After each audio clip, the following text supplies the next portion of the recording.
সাফ করে দেয় আর মানে এটা হলো মানে বাঙালি ভাইয়া জেল দিয়ে ভাই কত নাম্বার? 3 নাম্বার। 3 নাম্বার। 3 নাম্বার, হ্যাঁ।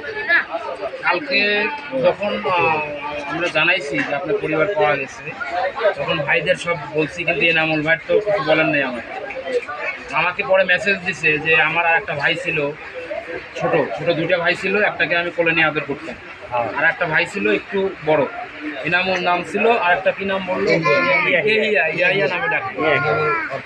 পরে আমি আবার মমিন ভাইকে মেসেজ করলাম যে ভাই আপনার এনামুল নামে কোন ভাই আছে নাকি? তখন বলতেছে যে ও ভাই তো মারা গেছে।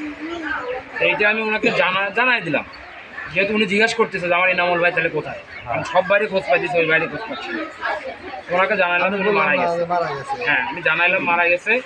প্রচুর কান্না করছে এবং উনি বলতেছে যে আমার এই ভাই তো খুব ভালো, মানে ভালো ছিল, কোনো বিমার ছিল না, কোনো রোগ ছিল না। তাহলে আমার ভাইটা কিভাবে মারা গেল? পাড়ার মধ্যে স্টপ জায়গা ছিল। ঠিক আছে, তাহলে আমার এই ভাইটা কিভাবে মারা গেল? আমি পরে আমার সাথে আজকে দুপুরে প্রায় 2 ঘন্টা কথা বলছি, এবং উনি কিভাবে আছে, প্রথমে হয়তো দালালের মাধ্যমে পাকিস্তান ভারতে চলে গেছে, এরপরে এখন ওই প্রিন্টিং প্রেসে মেকানিকের কাজ করে। গেছে ওই সময়, মানে বাড়িতে যখন বেরোছিল তার 15 দিন 20 দিনের মধ্যে চলে গেছে। এবং বিয়ে শাদী করছিল, শ্বশুরটা হচ্ছে খুব একটা ভালো না, মেয়েকে দিয়ে। আর কাশ্মীরে তো মনে করেন যে রাস্তায় এই পর্যন্ত প্রায় বরফ থাকে, ওই 5টা 6টা মেয়ে, ওই 6টা মেয়েই কাজ করে করে ওই বাপকে খাওয়াই। তখন এই মোতালেব ভাই একটা মেয়েকে বিয়ে করার পরে ওই বাপকে টানা লাগে। কিন্তু পরে বিয়ের পরেই মোতালেব ভাই জানতে পারে যে ওনার স্ত্রী মানে অসুস্থ আছে, টিবি রোগ, যেটা টিবি রোগটা তো রেয়ার। হ্যাঁ, টিবি রোগটা তো রেয়ার, সবাইকে টিবি রোগটা তো রেয়ার। তো পরে ট্রিটমেন্ট করছে, বহুত ট্রিটমেন্ট করছে। একটা বাচ্চা হওয়ার পরে মানে বছর 6 সংসার করছে, 6 বছরের মতো সংসার করছে। তারপরে বউটা মারা যায়। এবং আবার অনেকেই বিয়ে করতে বলছে, কিংবা দিল্লিতে আসছে, কয়েক বছর ছিল দিল্লিতে, ওখানেও বিয়ে করতে চাইছে, কিন্তু ওই যে বাচ্চা আছে, একটা সন্তান আছে, সন্তানের কথা চিন্তা করে আর বিয়ে শাদী করে না। এরপরে বাংলাদেশে আসার জন্য অনেক চেষ্টা করছে, মানে পাসপোর্ট করার জন্য বহুত চেষ্টা করছে। আমার সাথে আজকে দুপুরে 2 ঘন্টা কথা হলো, অনেক আফসোস করলো, এবং এটাও বলছে যে আমার শ্বশুরকে আমি 15 লাখ 20 লাখ টাকার উপরে আমার শ্বশুর আমার খেয়ে ফেলছে। তখন উনি আফসোস করে বলতেছে যে আমি আমার বাপ মার খিদমত করে নাই, যার কারণে আল্লাহ তাআলা আমাকে এই পরীক্ষায় ফেলাইছে। আসলে মানুষ তো ভুল করেই। আমি যে ভুলটা করে ফেলাইছিলাম, আমি এখন পর্যন্ত আমি সেই ভুলের মাসুল দিচ্ছি। পরে বললাম যে ভাই, আমরা এরকম প্রায় পাকিস্তানে প্রায় 270 জন এ পর্যন্ত আমরা খোঁজ করে বের করে দিচ্ছি। আর বাংলাদেশের ভিতরে মনে করেন যে 750 পর্যন্ত, যারা 4 বছর 5 বছর বয়সে পাচার হয়ে যায়, কিংবা বাসা বাড়ি থেকে হারিয়ে যায়। অনেক সন্তান আছে 3-4 বছর বয়সে, 6 বছর বয়সে ঢাকায় কাজে দিচ্ছে, সেখান থেকে হারাই গেছে। কিন্তু এরকম খুবই পাইছি যে বাপ মা বেঁচে নাই। অনেকের বাপ মা আছে, অনেকের বাপ মা বেঁচে নাই। আমি মোতালেব ভাইকে সান্ত্বনা দিলাম এটাই, যে আপনি আপনার মায়ের মুখটা দেখতে পারবেন, হয়তো কবে দেশে আসতে পারবেন জানি না, কিন্তু আপনার মায়ের মুখটা দেখতে পারবেন, এটুকু সান্ত্বনা। কারণ আমাদের কাছে এরকমও আছে যে মা বাপ ভাই বোন কেউ বেঁচে নেই, 50, 55, 60 বছর আগে হারাইছে। জি ভাইয়া,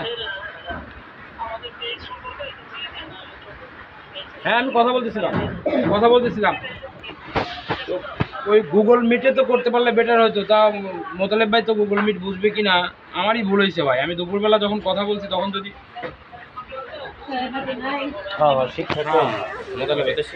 আমি নাম্বারটা আমার সব দিয়ে যাবো না, যেহেতু দুপুরে প্রবলেম হয় না, আমি তো ভাবছিলাম প্রবলেম হবে না। এখন এই যে আপাদের সবাইকে ডাকছিলাম, খালামণিকে আছে, খালাম্মা আছে, ভাইদেরকে সবাই ডাকছি, এখন তো কলটাই করাতে পারলাম, বুঝছেন, এই আর কি। আচ্ছা, আর মারুফ ভাইকে ভয়েস দিয়ে দিন। আমি এখান থেকে না, এটা ভাই বাংলাদেশ, পাকিস্তান ও ভাই আসে নাই, ঢুকতে পারেনি আর কি, ঢুকতে পারে না, উনি ইমামতি করে তো নামাজ। ঠিক আছে ভাই, আমি ছোটো ছোটো ক্লিপস নিয়ে আসবো না, সমস্যা নেই, ঠিক আছে। আচ্ছা, আমার লেট হবে এখান থেকে যাওয়া, আমি এখান থেকে আবার মানে আরো কয়েক জায়গায় যাবো আর কি।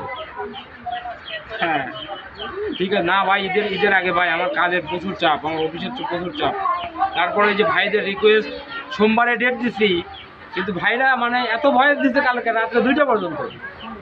তখন আমার মনে হলো যে না, এদের আমি এত অপেক্ষা করাবো কীভাবে। আবার নাম্বার তো দিতে পারতেছিলাম না, সেটা তো জানেনি কেন আমরা নাম্বার দেই না প্রথমেই, কারণ আমরা নিজেরা স্যাটিসফাইড না হওয়া পর্যন্ত নাম্বার আমাদের দেওয়া উচিত না, এই জন্য। ঠিক আছে ভাই, হ্যাঁ আমি ফোন দেবো না আপনাকে। ওকে, আল্লাহ হাফেজ। আসসালামু আলাইকুম। আচ্ছা ঠিক আছে। আমাদের টিমেরই আরেকজন ভাই, ওনার বাড়ি হলো নেত্রকোনা।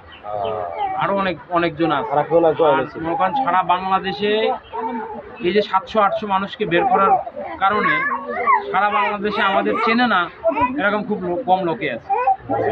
কিন্তু আমরা এগুলো ভার্চুয়ালি খুব কম আসি, সামনাসামনি খুব কম আসি। কারণ হলো যে আমরা ভাইরালের নেশে আমরা কোনো কাজ করি না। এই যে আজকে এখানে আসছি, খালাম্মা একটু দোয়া দিয়ে দেবে, আলহামদুলিল্লাহ। জীবনে কোনো কিছু চাই না। আমাদের কাছে 2 দিন আগে আমার কাছে এই আপনার ভাইয়ের ভয়েসটা 2 দিন আগে, মাত্র 2 দিন আগে। প্রথম থেকে মা খালি দোয়াই করতে সাহায্যের জন্য। আর একটু আচ্ছা, আমি একটু হ্যাঁ বলেন। পরামর্শ করি।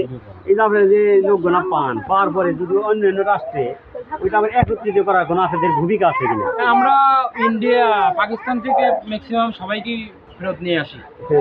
মানে ফেরত নিয়ে আসি বলতে এগুলো যারা পরিবার আছে বাংলাদেশে তাদেরই ইনভাইটেশন পাঠাইতে হয়, কিংবা আমরা সার্বিকভাবে হেল্প করি। ভাই ফোন দিচ্ছে, অডিও ফোন দিচ্ছে। ঠিক আছে।